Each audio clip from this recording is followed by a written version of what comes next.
We have seen increased regulations, scrutiny, stakeholders' expectations, and emerging risk. Let's start with stakeholders' expectations. In these fast changing times, economic times, how do we meet stakeholders' expectations? With stakeholders. That's the question. Which stakeholders? In our audience, we have diverse stakeholders, so feel free, provide relevant, practical examples where appropriate, but you are free to choose a stakeholder of your choice, industry of your choice. Okay. So when you're talking about budgeting or finance, they're normally either personal or business. Yes. So which means the stakeholders for both are all different. Yeah. Yes. So for a person who is fully employed, your stakeholder, I'm not so sure, a key one that will be affected with the fast changing times. I think maybe the one that has more dynamism would be for a business person. Me being a business person, maybe I can speak to that. So you find there are different regulations that are coming up and all those different things. So as a business owner, how do you remain compliant? So you have URA, now they have target, URA, Uganda Revenue Authority, they have targets for end of year. And so they are calling people left, right, and center. You pay this obligation, reminding you of this obligation. So how are you as a business owner up to date with your tax obligations?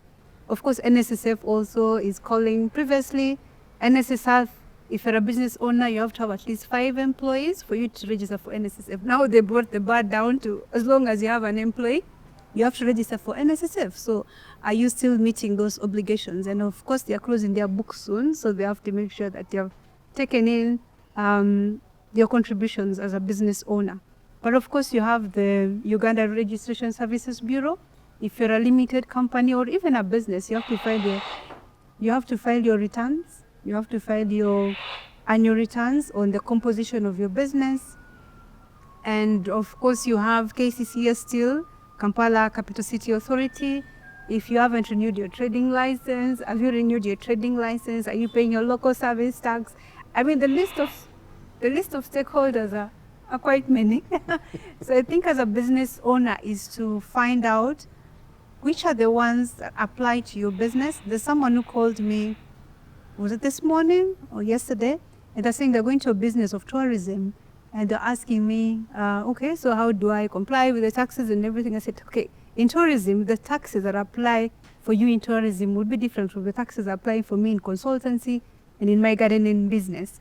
And so you have to acquaint yourself which taxes, which stakeholders are in your business, so that are you adhering to their requirements, to their regulations, and making sure that you're complying. There could be some permits that you might need to have. I mean, the stakeholder that has varied as the number of businesses that we have. So I think as a business owner, just know who your key stakeholders are. I mean, if you're in the accounting profession and you're an auditing firm, okay, are you right with the institute, whatever requirements are there? So I think the stakeholders are diverse, but as a business owner, you have to know who are your key stakeholders, map them down, and make sure that you have a checklist of compliance with each of them. Wonderful. Okay, Charles, my perspective would be slightly different. Okay. I want to look at it from the angle of the things that are happening around us. I didn't know that President Trump would be my closest stakeholder. But it happened so fast that my friends, my people in the network were affected by the actions of President Trump. That therefore means that the stakeholders, like you said, are very, very diverse. The events that are happening in the Middle East, we need to pay attention to them because they are stakeholders. We are likely to have effects around fuel. We are likely to have effects around travel, around the distances that will be taken through Middle East to China, whatever will all be diverted, and indirectly they will become our key stakeholders in terms of, hey, this is something to pay attention to, this is something to look at, this is something to get closer to. In one of my coaching sessions, I asked a lady, how much do you earn? She said 5 million. I said, net or gross? She said, what do you mean? To cut the story short, by the time we concluded the matter, she was earning a net of around 3. But she had told her friends, her family, that she was earning 5 million. And the expectations were much higher because you earn more money, and therefore you should be doing many things at home. And therefore, to her, the stakeholders were also very different. And therefore, the aspect of stakeholder becomes a bit more. Thank you so much. Thank you very much, Charles and Lillian.